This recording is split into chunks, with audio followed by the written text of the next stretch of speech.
we will move to question time, and I call Senator McGrath. Thank you. My question is to the Minister representing the Prime Minister, Senator Wong.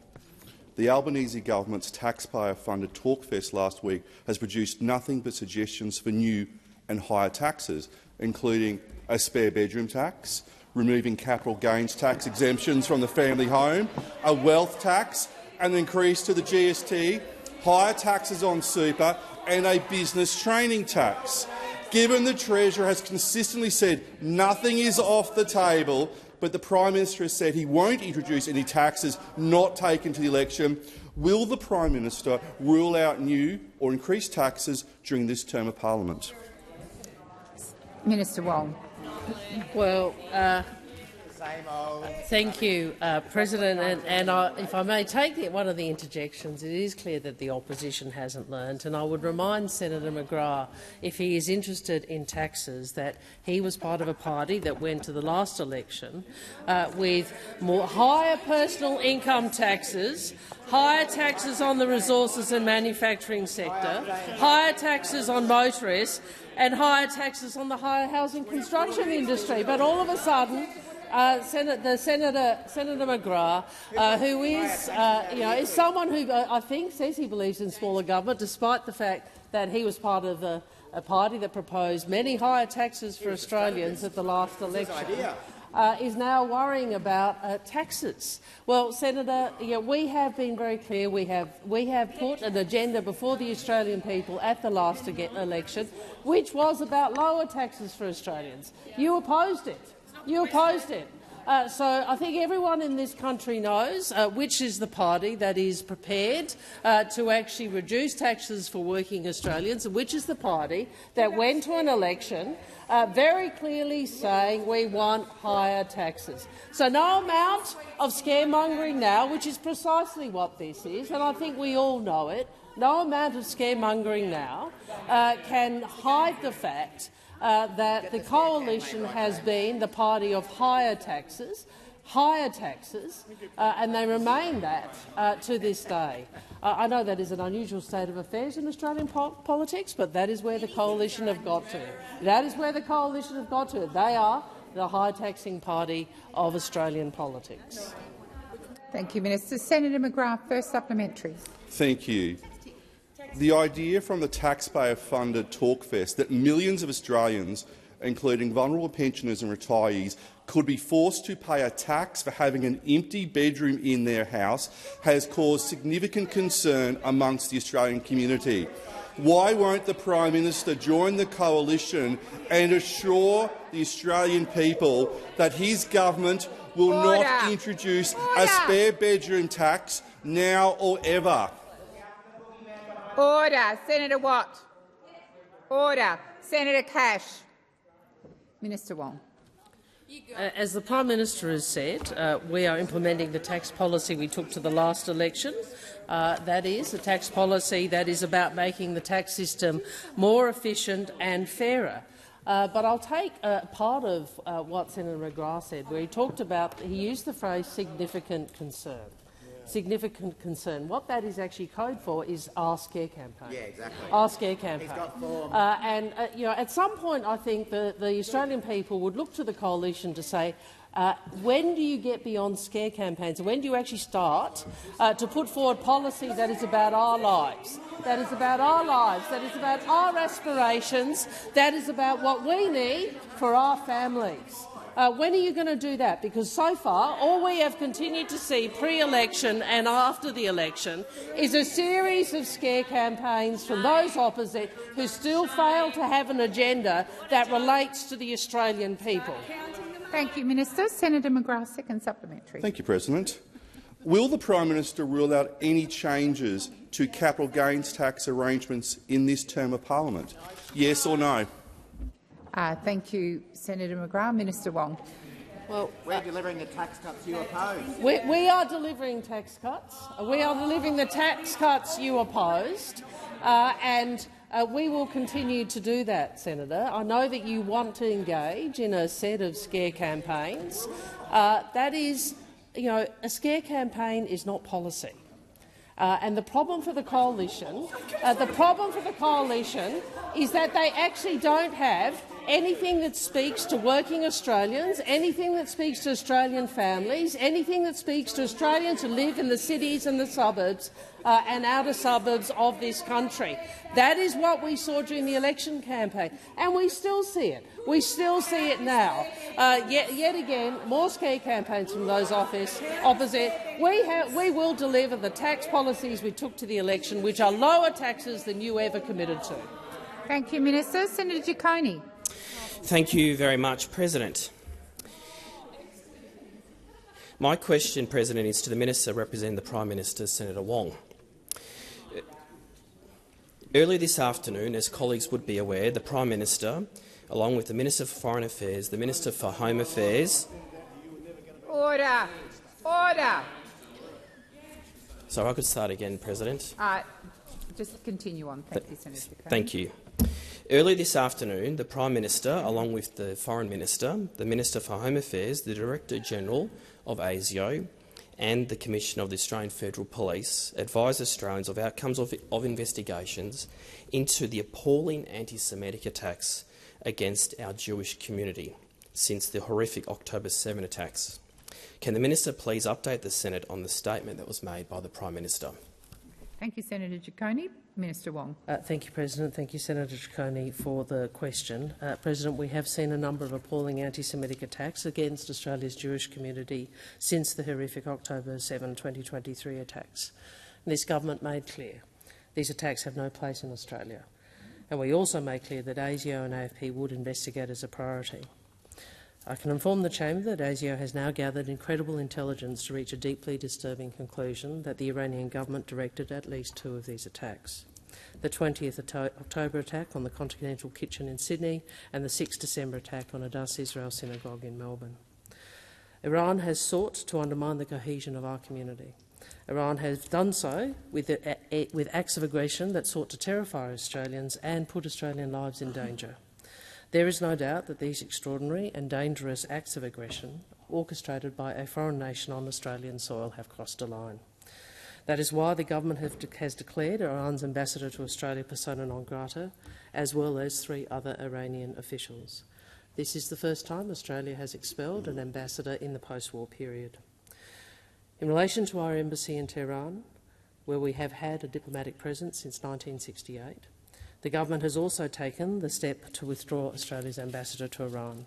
We have suspended the operations of our embassy in Iran for the safety of our officials and for Australia's broader security. I want to publicly acknowledge the DFAT officials who have served at this embassy and their spouses and families for their service and for their fortitude. The government will also move to legislate to list Iran's Islamic Revolutionary Guard Corps, the IRGC, as a terrorist organisation. I want to thank the ASIO Director-General and the AFP Commissioner for the work they and their teams do to keep Australians safe. Thank you, Minister. Senator Ciccone, first supplementary. Thank you, President, and I thank the Minister for that answer. One of our greatest strengths in Australia is that we are a nation that celebrates cultural diversity as a core element of our national identity. And we do so by respecting one another and the right of all of us to feel safe in our communities and places of worship. What action has the Albanese government taken to combat anti-Semitism and protect Jewish Australians right here in our home? Thank you, Senator Ciccone. Minister Wong. Australians want to retain our character as a nation that welcomes different religions, different races, different views, but that remains united in respect for each other's humanity and for each other's right to live in peace. And these vile anti-Semitic acts have cut at the heart of who we are and what we stand for. So we understand the profound pain and sorrow they have caused Jewish Australians. We established the Special Operation Everlight with the Australian Federal Police to combat anti-Semitism. We've committed funding towards the replacement and restoration of the Torah scrolls at the Adass Israel Synagogue. We've committed funding for security upgrades to current buildings and to restore the synagogue and community centre. This government remains committed to safeguarding our communities and to protecting Australians from hate and from harm. Our message is clear. We stand against anti-Semitism and we stand against violence. Thank you, Minister. Senator Ciccone, second supplementary. Thank you again, President, and thanks, Minister. It is the case that Iran has been acting with its proxies to destabilise countries in its region and beyond. How has the Albanese government been acting to make clear that Iran's conduct in the international community is unacceptable? Thank you, Senator Ciccone. Minister Wong. Thank you, President. The Albanese government has taken stronger action on Iran than any previous Australian government. We have sanctioned 200 Iranian-linked persons and entities, including almost 100 IRGC-linked individuals and entities. We are at the forefront of efforts to remove Iran from the Commission for the Status of Women. We co-sponsored the successful Human Rights Council resolution establishing an independent investigation into human rights violations in Iran. We have long known that Iran and its proxies try to destabilise countries in its region and beyond. I think Iran's dangerous attempts to divide our community underline why the government has been so determined to work to keep our community united. We reject any attempt to smear Australians of Iranian background, just as we do not tolerate anti-Semitism in this country. We want to make sure that we retain the unity and harmony and respect that defines Australian society. Thank you, Minister. Senator Bragg. Thank you very much, President. My question is to the Minister representing the Prime Minister, Senator Wong. Yesterday, the Prime Minister, who you represent in this chamber, Senator Wong, announced that the Home Guarantee Scheme would be expanded and now it will be uncapped and no longer means-tested. Can the Minister please explain why the Albanese government has decided to allow the children of billionaires to use taxpayer dollars to insure their first houses? Thank you, Senator Bragg. Minister Wong. You haven't got time to do your subs. Order. Senator Watt.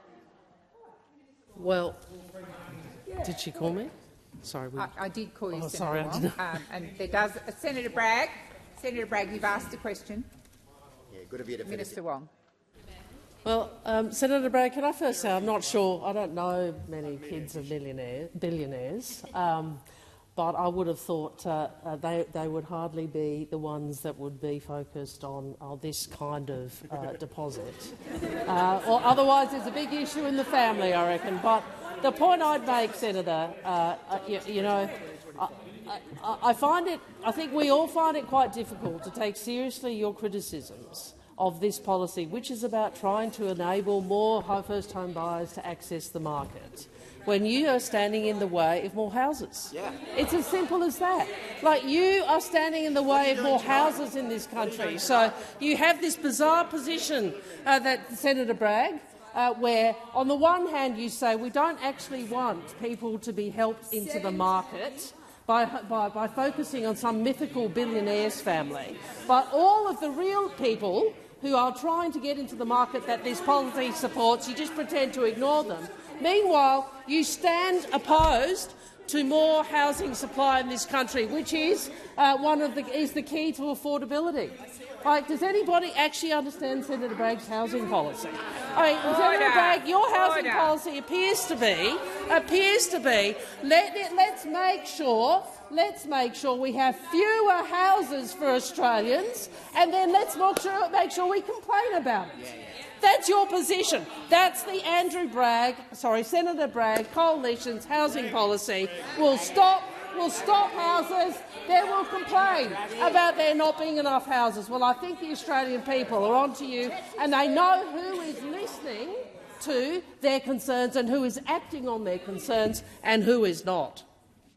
Thank you, Minister. Senator Bragg. Order. Senator Bragg, first supplementary. Thank you very much. Labor's expansion of the Home Guarantee Scheme does put taxpayers on the hook for every single mortgage which is going to be subject to these arrangements. As you know, there is no means test. So can the government please advise what the Treasury is advising the contingent liability would be, which taxpayers are now on the hook for? Thank you, Senator Bragg. Minister Wong. Well, Senator, I'm sure you're going to have a wonderful time in Senate estimates going through the costings on this, and I look forward to how Senator Gallagher will respond to it. But I would make a few points to you. This is a plan that will save first-home buyers, and this is who we're talking about. Well, how many billionaires do you know are worried about their first houses? Oh, actually, I shouldn't have said that. I shouldn't have said that. I think we know some. Well, we don't design policy for billionaires. That might be how you think about it. Order. Order. Senator Bragg. Point of order, President. The question was very specific. It was laser-like in relation. Thank you, Senator Bragg. In relation to contingent liability. Thank you, Senator Bragg. I'm not sure I completely agree with laser-like, but order. Order. Minister Wong, as Senator Watt. Minister Wong is entitled to take interjections. Now, I have been trying very hard to get order in this place, but seemingly I've not been successful, and the minister is entitled to take those interjections. So if you want your laser-like question answered, get your front bench to keep quiet. Minister Wong. Minister Wong. Thank you. President, I'd make two points. First is this is a plan which will save first-home buyers about $1.5 billion in potential mortgage insurance over the next 12 months. So there's a billion-dollar figure. And these are first-home buyers. The second point I would make is that I'm advised by Senator Gallagher that obviously the liability only arises on default. The scheme has an extremely low default rate of less than 0.003%. Has expired. Senator Bragg, second supplementary. Okay, thank you. This is another very clear question, demanding a very clear answer, I hope. So, industry estimates suggest the contingent liability could be as high as $60 billion. Has the government modelled this liability, and if so, what exactly does your analysis show? Thank you, Senator Bragg. Minister Wong. 2 points. The first is this is a robust program that's operated for a long time, and this Commonwealth has underwritten this scheme for almost 7 years, issuing almost 160,000 guarantees, and in that time only 5 guarantees have paid out. So I know this is another scare campaign that they want to run. But the second point I'd make, you talked about clarity. You talked about laser-like clarity. Well, you know what is really clear? Senator Bragg disallowing tax assessments that would provide for more houses. I know Minister that's Wong. sensitive for you, but Minister you are standing in the way of more Minister houses. Wong, please resume your seat. Senator Bragg. Just a point of order on relevance in relation to the question was quite clear about asking about the contingent liability, and I'd be grateful if the minister could address that part of the question. It was quite specific. The minister is being relevant to the question, Senator Bragg, and I'll continue to listen carefully. Minister Wong. Thank you. Well, with respect, President, I think it is relevant that you don't want more houses built. Yeah. You built 17. I think it's relevant that you don't want more rental properties for Australians. I think it's relevant that you complain about housing prices whilst opposing measures that will in fact try and deal with supply, which is key to housing affordability. I think that is called accountability. That is called accountability. And so we on this side make no apology for the fact that we will shine a light on your refusal to support more supply. Senator Shoebridge. Thanks very much, President. My question is to the Foreign Minister, Senator Wong. Minister, in the last 24 hours, Israel has conducted what's known as a double-tap attack on Nasser Hospital in Gaza, striking first with a first military strike and then hitting the facility again as journalists and rescue workers rushed to the scene to record the latest crime and to help those injured in the initial attack. Minister, will your government make it clear and call this latest obscene action from the Israeli military a war crime? Thank you, Senator Shoebridge. Minister Wong. Thank you, President, and thank you to Senator Shoebridge. This is a horrific attack, and we condemn it, and we all should condemn it. Hospitals, health workers, civilians should be protected under international law. What I've said very clearly is Prime Minister Netanyahu should heed our call, the call of the international community, and agree to a ceasefire. It is also the same call that his military is advising.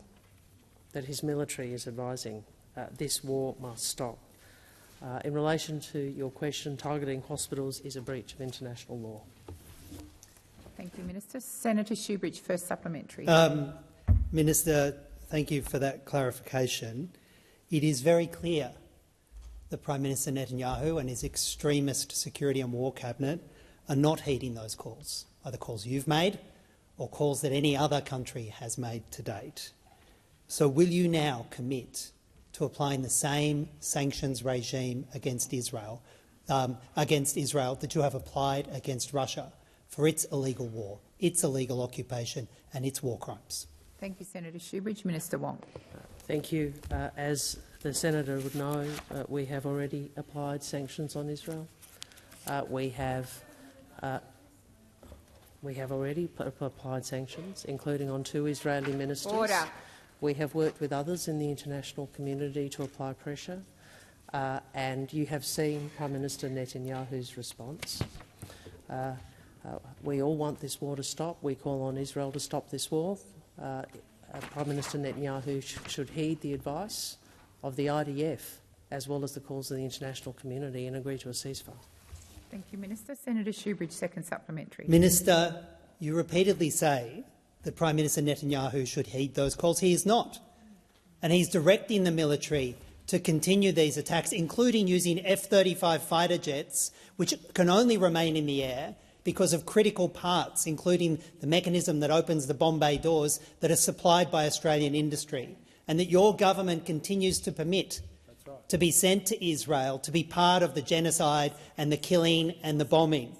Why won't you stop sending F-35 parts? And please do not repeat the non-lethal parts statement. For asking the question has expired. Minister Wong. Well, I've responded to this question so many times I refer you to the multiple previous answers, but I would say this to everyone in this Senate, including Senator Shoebridge. I would have thought we all want the war to end. That's what this government is working for. That is what we are advocating for. We want to see peace in the Middle East. Thank you, Minister. Senator Dowling. Thank you, President.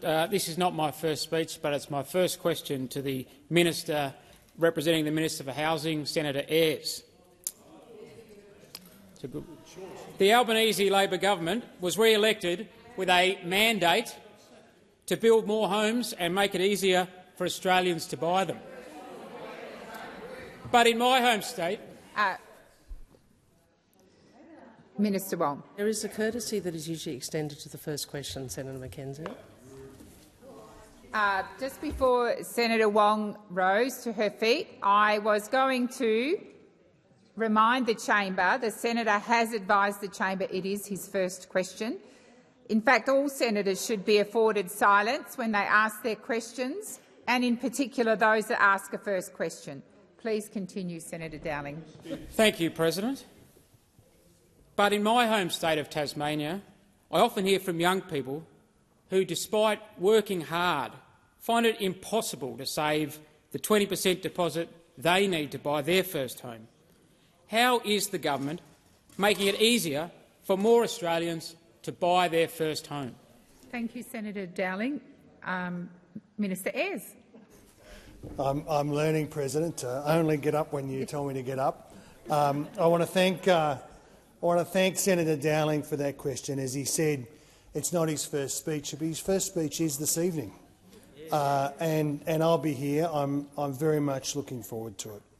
It is a familiar story. Young Australians all over Australia, including in Tasmania, working hard and trying to save for a deposit, but home ownership only moves further out of reach for them. For many young people, it has felt, until the last election, impossible for them to buy their first home without help from their parents or without support. Saving up to 20% of the price of a house for a deposit is a massive hurdle for young Australians, particularly if you're already renting year after year, paying somebody else's mortgage. That's why the Albanese Labor government promised that all Australians will be able to buy their first home with a deposit of just 5%. President, that will be the case for every first home buyer in Australia from October 1 this year. That is the Albanese government delivering on what it promised to do in the election and delivering early for young Australians. 37 days from today, home ownership will be achievable again for young Australians. This is about fairness, making sure everyone has the chance to buy their own place, to buy their own home. It's not the totality of the government's measures, but it's an important measure, and it sends a message, a practical message of hope for young Australians. Thank you, Senator Ayres. Senator Dowling, first supplementary. President, increasing the supply of housing is a priority for the Albanese Labor government and central to the government's $43 billion housing agenda. Why will this ensure the housing market works better for all Australians, especially renters and first home buyers? Thank you, Senator Dowling. Minister Ayres. Well, Senator, thank you very much for that supplementary question. And what you can see from the sort of caterwauling from down here and there is that they haven't learnt, and they haven't learnt from what happened in the last election. We are about delivering for young Australians and Australians who are trying to find their own home, whether it's to rent or whether it's to buy. And I'll get to you in a moment, Sunshine. Like your contribution. Minister Ayres, I'm not sure who that was directed to, but it was inappropriate, so please withdraw. Sunshine. Senator Ayres, please withdraw. I will withdraw unreservedly. It is. Thank you, Minister Ayres. Please resume your seat. Senator Ruston. Could I seek your ruling on whether a withdrawal is sufficient or an apology may not be more appropriate? Senator Ruston. Senator Ruston, I wish there was no name-calling in this place because it's disrespectful. The Minister Ayres has withdrawn. Minister, please continue. Really dragging us back to the dark ages of housing policy. We know what demand-side-only housing policy meant. It meant rising prices. Senator Bragg said it was possible. This is probably on Sky last night. It was possible the approach he helped to craft did too much on the demand side and could have pushed up prices. The relentless negativity, and I'll come to the rest of it in a tick, I suppose. Thank you, Minister Ayres. Senator Dowling. Senator McKenzie, honestly, Senator McKenzie, you do not have the call. And if you can't listen in silence, leave the chamber. Senator Dowling, second supplementary. Thank you, President. The Albanese Labor government has committed to making it easier for Australians to rent. Industry expects the government's build-to-rent legislation will deliver 80,000 new rental properties. What challenges does the government face in implementing this program? Thank you, Senator Dowling. Minister Ayres. Well, thank you very much. Senator McKenzie says I should practice, and maybe I should. What I do is I just answer. The questions, and it's a very good question from Senator Dowling. Build-to-rent will deliver 80,000 new high-quality homes just for renters. Us delivering on what we said we would do. But is it the same? Senator Bragg said this was a nightmare, a foreign investor tax cut. But it's the same guy who said everyone needs to support the supply of new housing. It's an urgent issue for young people, and it's an intergenerational fairness one as well. Well, this is the same Senator Bragg who later today has a motion to disallow build-to-rent. He was going to do it last night, but this is what's happened to the moderates in the New South Wales Liberals. He didn't want to do it because he wanted to go on Sky. to shoot his mouth off with more negativity thank you, Minister about Ayres. housing policy. Thank you, Minister Ayres. Order. Order. We have now moved on. Senator Lambie.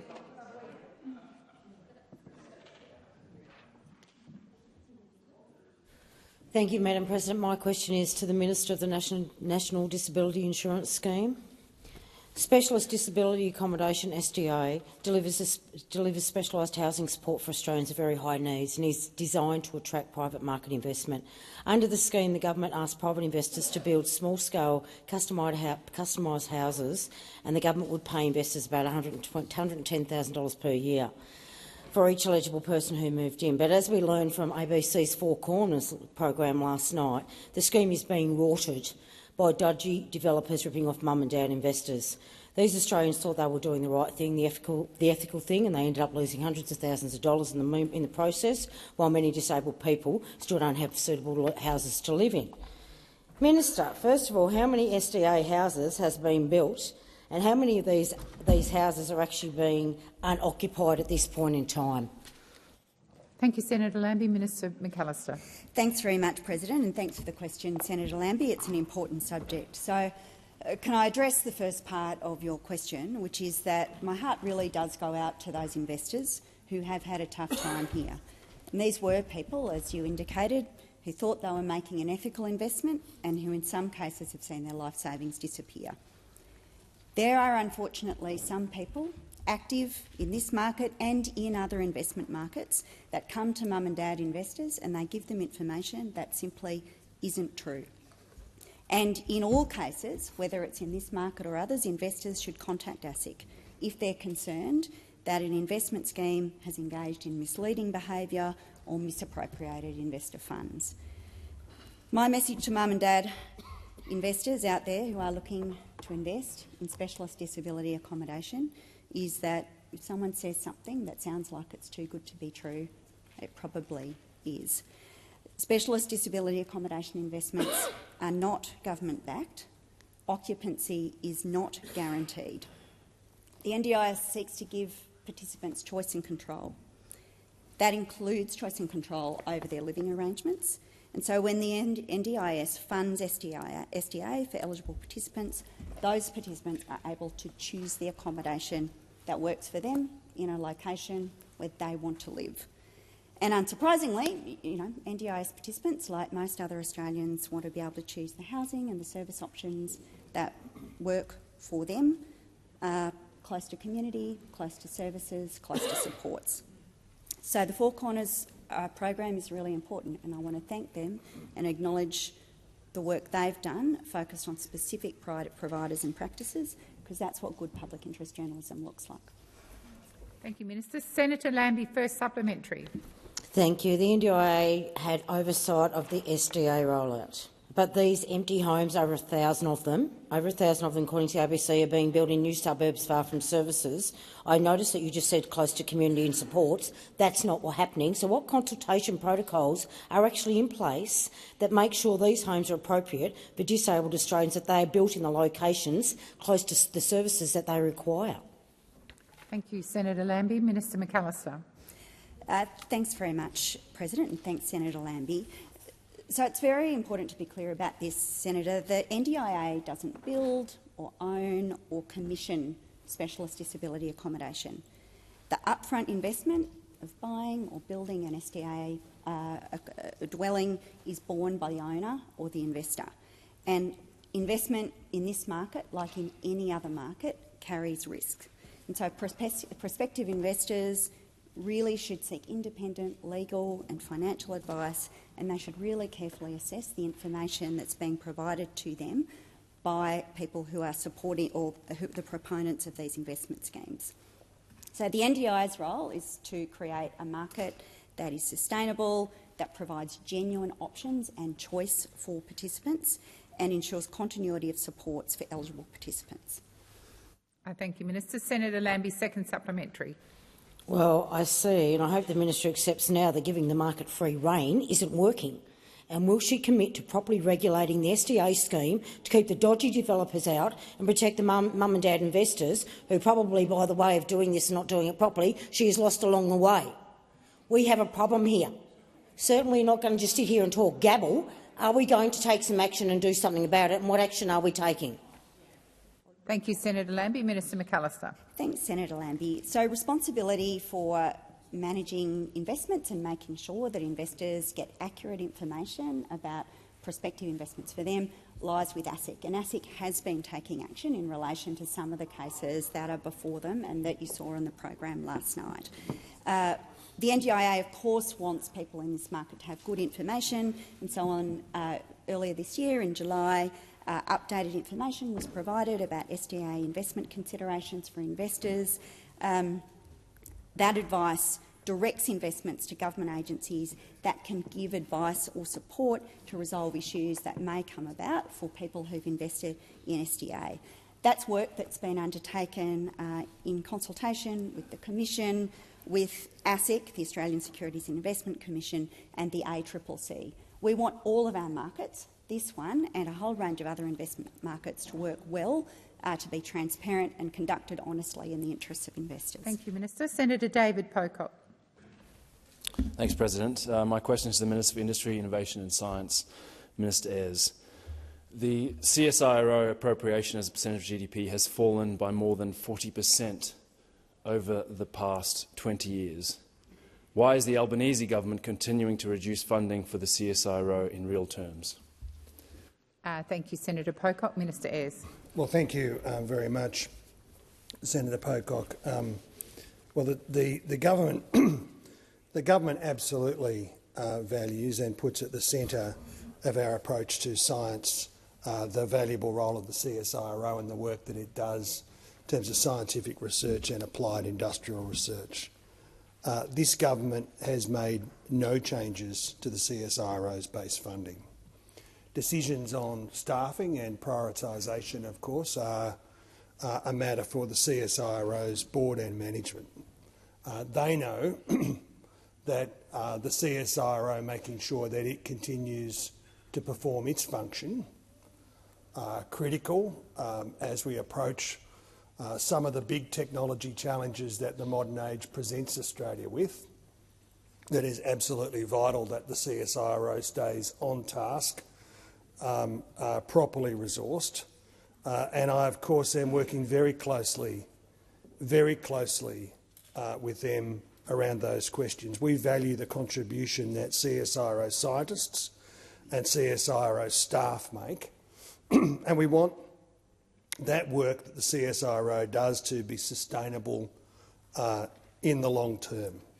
I note that in the recent budget, this government provided an additional $45 million on top of that base funding to help maintain the CSIRO's world-class research capability as they focus on their role, their footprint around Australia, and making sure that they are in a position to discharge that important public function in a way that is focused upon the science priorities that Australia needs to meet as a nation. Thank you, Minister Ayres. Senator Pocock, first supplementary. Thank you, President. I think it's shameful to see a Labor government starving the CSIRO of funding. 1,000 Canberrans work for the CSIRO. It's an institution we care deeply about. In the CSIRO's portfolio budget statement, we can see a drop in the average staffing level of 500 jobs. And based on the numbers over the forward estimates, it looks like there are more cuts to come. At a time where we need science innovation more than ever, why is the CSIRO losing people? Thank you, Senator Pocock. Minister Ayres. Well, Senator Pocock, I'd just say in terms of that question, that kind of florid rhetoric sounds more like Senator McGrath than the normally sober questions that we get from Senator Pocock. Making those sorts of claims is unhelpful in terms of the regard that this parliament should have for the CSIRO's role. Minister Ayres, please resume your seat. Senator Pocock. Sorry, President. Just a point of order. I'd love an answer. Relevance. I don't see how a lecture is relevant. Minister Wong. Well, President, if Senator Pocock chooses to make put political rhetoric into his supplementary, then he's going to get a response in kind, and the minister is entitled. No, I'm sorry. Order. I apologise. Order. Point of order. On the point of order, if Senator Pocock makes a political statement, he's going to get a political answer. He chose to make a political statement, self-evidently, presumably for social media, and he's getting a response in kind. Senator Pocock. Just on the point of order, my political statement was grounded in the fact that CSIRO hasn't had an increase. Senator Pocock, you are making a statement now. Please resume your seat. But that's what Minister Wong does all the time. Senator. Order. Senator Pocock, the minister is being relevant to your question. Minister Ayres, please continue. And of course, Senator Pocock, as I said in my response to your primary question, base funding for the CSIRO has not altered, and this government has respect for the role that the CSIRO plays now and the role that it must play in the science and technological research that is required for our future. Senator Pocock, second supplementary. Minister, in Abundance, which I understand a number of ministers have read, Ezra Klein and Derek Thompson talk about the need for nations to back abundance, not scarcity, if they are to thrive. Is the reduction in CSIRO's funding in real terms, because you're just keeping it level, reflective of an abundance mindset or a scarcity mindset? Thank you, Senator Pocock. Minister Ayres. Well, I don't want to be the guy who talks down, no doubt, what is a very substantial contribution to public policy debate in Mr. Klein's book. I haven't read it. It's a bit too pop culture in 2025 for me. I'm focused on the kind of reading that's focused upon the technological challenges that we should be focused upon, delivering an industrial response for Australia that must be science-led, that must tackle the challenges of energy and climate change. And I was hoping for some energy questions from the coalition on this day of all days today, focused on those challenges: water challenges, agriculture challenges, food sustainability and food security challenges, defence challenges. That is CSIRO at the centre of that, and they will make changes to their priorities from time to time in the national interest. Has expired. Senator Hanson. Thank you very much. My question is to the Minister for Women and Government Services, Minister Gallagher.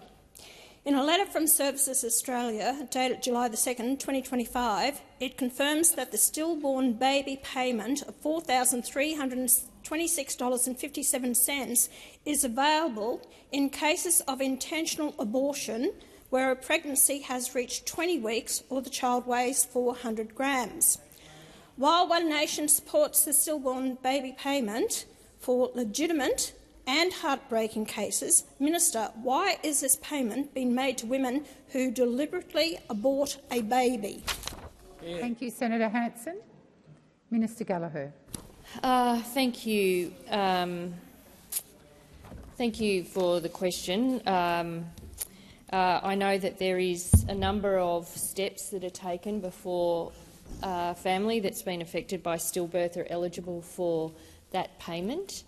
It includes a number of different pieces of documentation, but that payment, supported by that appropriate documentation, will be paid in those circumstances. It includes, in often quite traumatic circumstances, as you can imagine, evidence of the stillbirth from people who were attending the birth.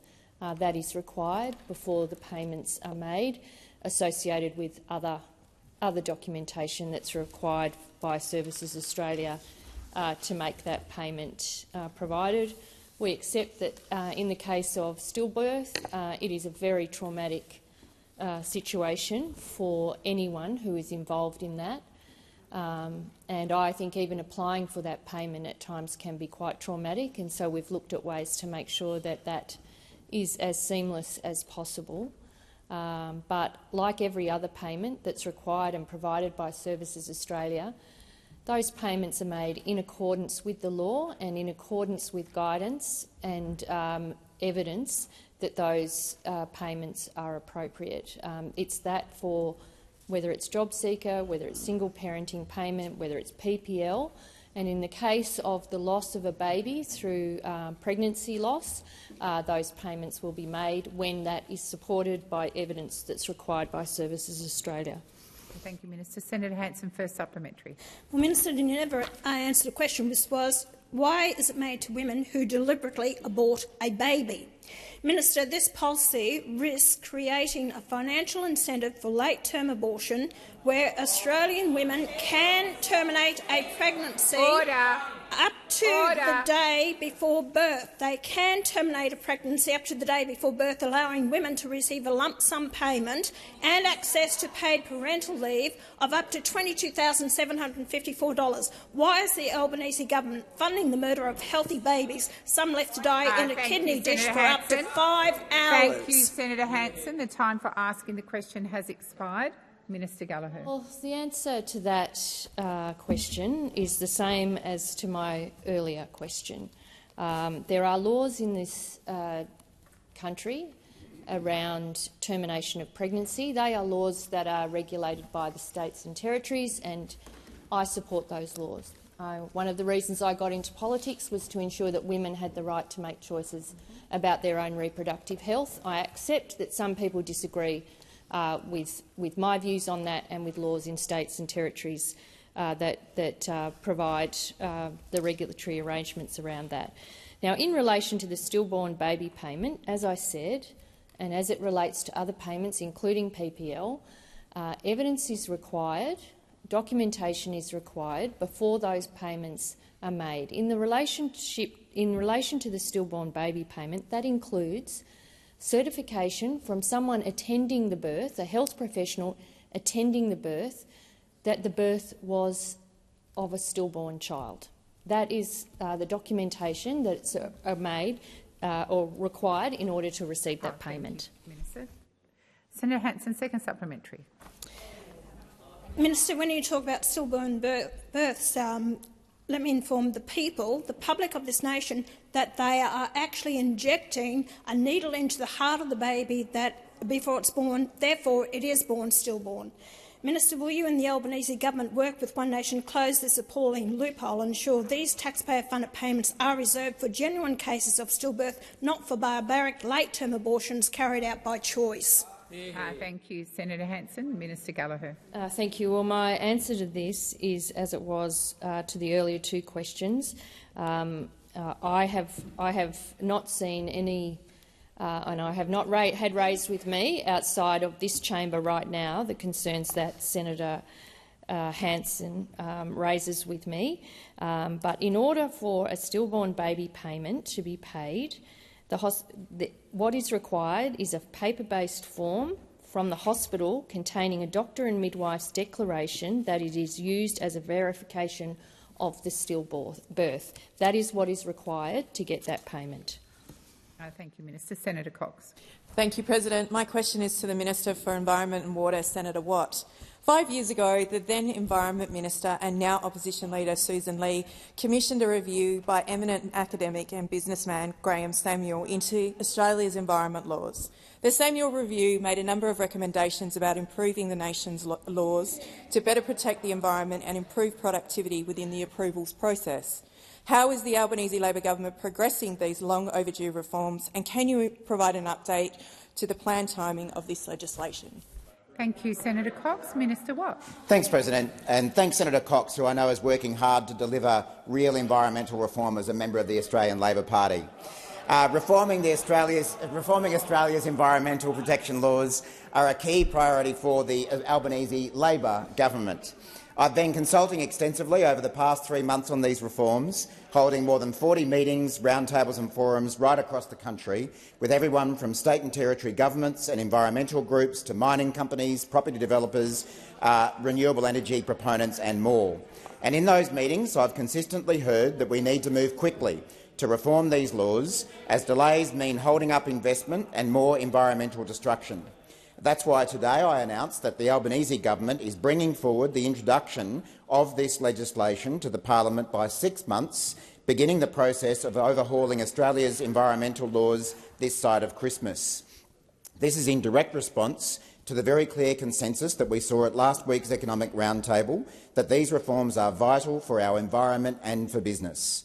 What is clear is that these laws are utterly broken.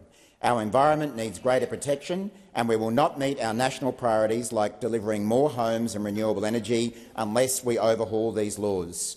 Our reforms, built on Graham Samuel's recommendations, will deliver stronger environmental protections, faster and more efficient approvals and assessments for projects, and more transparency when it comes to environmental decision-making.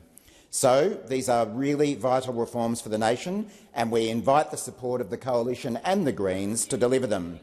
It's worth remembering that in 2021, then Environment Minister Susan Ley supported environmental reform, saying, quote, "If we do not get the process moving, it will end up hurting both the environment and the economy.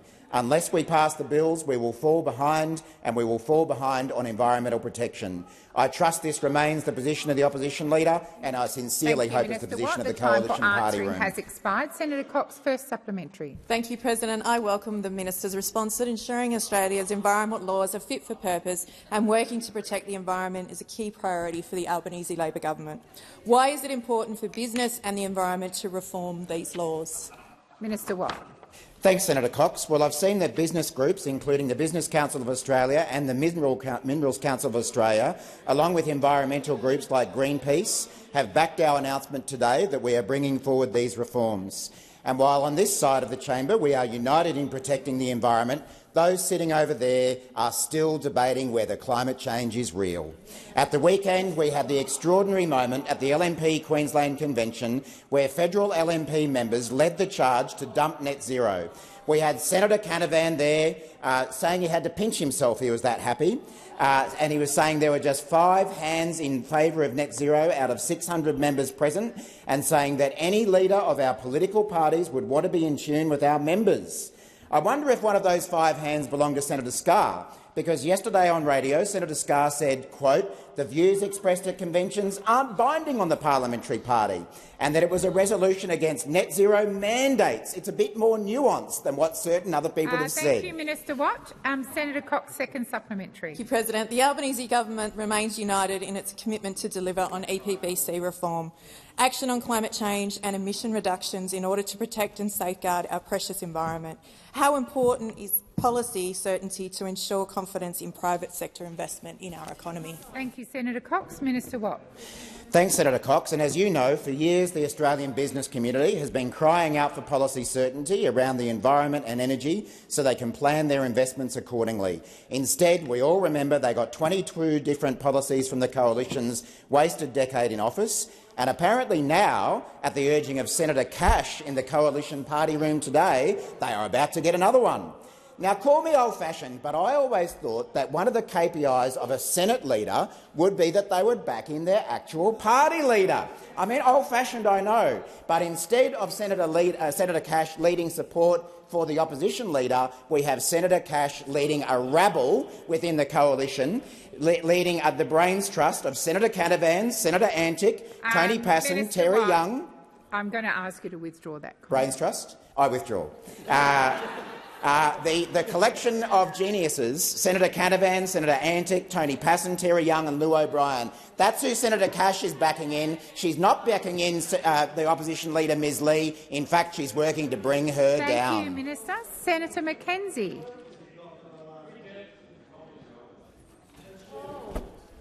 My question is to the Minister representing the Treasurer, Senator Gallagher. Labor's 3-day taxpayer-funded talkfest delivered nothing for families. No cut to power bills, no relief at the checkout, no plan to arrest our slide in living standards, but it did open the door to more taxes on Australians' savings, their superannuation accounts, small businesses, even spare rooms in the family home. Why is it that when Labor runs out of money, Minister, they come after Australians' hard-earned income and their retirement savings? Thank you, Senator McKenzie. Minister Gallagher.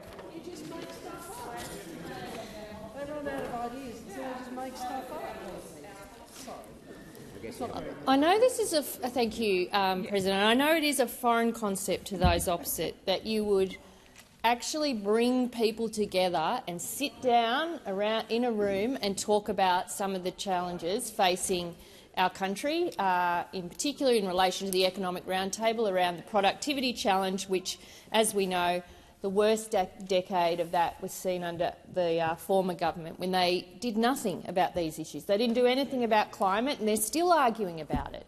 You didn't do anything about housing, and you're still arguing about it. You're trying to get rid of our build-to-rent this afternoon. And this government takes a different approach.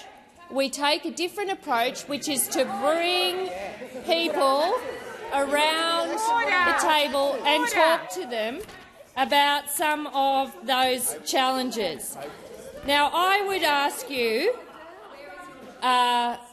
there were a number— You're not enjoying it much over there. Order! Order across the chamber. Minister, please. Thank you. Senator McKenzie said that the government hadn't done anything to help families with cost of living. Well, what is arguing for a pay rise? What is making sure the superannuation guarantee rose to 12%? What's the extension of PPL, all of the investment in housing, the 30% off home batteries, the energy bill relief that we're putting in, the tripling of the bulk billing, the more urgent care centres, the 20,000 instant asset write-off, the HECS debt reduction, the new Medicare urgent care clinics that are starting. All of those are measures. But while we're implementing all of those, guess what? We'd like to bring people together on some of the other issues facing the economy, including productivity, and see if there's an agreed way to work together to address some of them. And yeah, you weren't there because you don't want to be part of the discussion. You call it a three-day talk fest. We actually got through and found areas of consensus to do further work on. Thank you, Minister. on. The time for answering has expired. Senator McKenzie, first supplementary. Thank you, Madam President. Business groups have warned that higher taxes will drive down investment and productivity, making living standards worse for Australian families, not better. Do you agree that increasing taxes will only drive down Australian families' living standards even further? Thank you, Senator McKenzie. Minister Gallagher. Yeah, I mean, the gall of these people over here, honestly, to give us a lecture about tax, when they went to the last election saying they were going to increase taxes on everybody. You were going to increase it in relation to EV vehicles. You didn't support the HECS debt reductions. You were going to raise income tax. I mean, seriously, all of a sudden, the opposition that went seeking to be in government and their major policy was to increase taxes, now is so concerned about what we might do. Please resume your seat. Senator McKenzie. On relevance, Madam President, my question went to the fall in living standards and the impact that their increased taxes will have on that. Thank you, Senator McKenzie. The minister is being relevant to your question. In relation to some of those other areas that are up the round table, we discussed trade, we discussed better regulation, we discussed approvals and speeding up approvals, building more homes more quickly, making AI a national priority, looking at how we attract investment, building skilled and adaptable workforce, and modernising government services, which I'm pleased to do, and at the same time ensuring that we are addressing those areas of need for all Australians. Thank you, Minister. Senator McKenzie, second supplementary. Minister, why do you continue to refuse to rule out tax increases for hard-working Australian families? You continue and continue with your talking points, and yet you refuse to rule out, as have all the ministers who've stood up today to coalition questions, refused to rule out the spare bedroom tax, the tax changes for hard-working families. Will you rule out increasing taxes?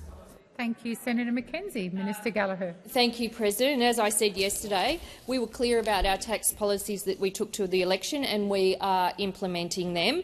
In relation to some other, if I can address tax more generally, we won't be taking your policy of higher personal income taxes or the abolition of the production tax credits or the abolition of the EV concession or the abolition of build to rent. You also wanted to higher student debts, bigger mortgages for people, higher power bills, more expensive training and higher childcare fees. That was your policy, which was all about increasing taxes and increasing costs on millions of Australians. You put it out there, people had a look at it, and do you know what they said? They said, we don't like that. We don't like your plan, which was to increase taxes. We have our tax plan. We went to the election with it. That's the tax plan that we will implement. Thank you, Minister. Minister Wong. Thank you, President. I ask that further questions be placed on notice. And if I may just seek leave to make a very short statement on motions to take note of answers. Is leave granted? Yes, leave is granted. I just wanted to address at this time, ahead of taking note, the matter that has been addressed, raised by Senator Lambie and the crossbench regarding allocation of time in taking note of answers. When this matter was first proposed to be referred to the Procedure Committee, I did write to Senator Lambie and copied other senators setting out two proposals the government would support. I understand that Senator Sheldon has also engaged with his counterparts in order to try and obtain agreement to one of these proposals. I understand at this stage the opposition have not been able to agree any outcome. I would just make this point. The government supports agreement in the chamber to facilitate greater opportunity for crossbench contributions during the Take Note debate. We do believe the chamber works best when conventions are agreed and observed. We do urge the opposition to recognise the request of the crossbench to be reasonably represented in the debate on motions to take note of answers and to avoid unnecessary further inquiry. We won't be objecting, and we'll be supporting Senator Lambie's referral to the Procedure Committee, but it would be much more preferable for senators to work constructively to reach agreement on the allocation of time. Senator Cash. Might I just make a very short statement as well?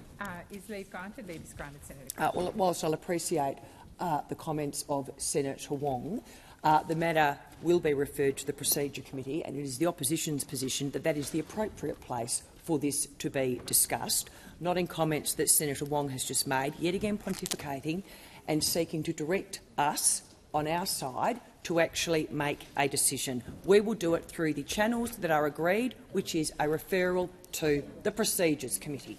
Thank you, Senator Cash.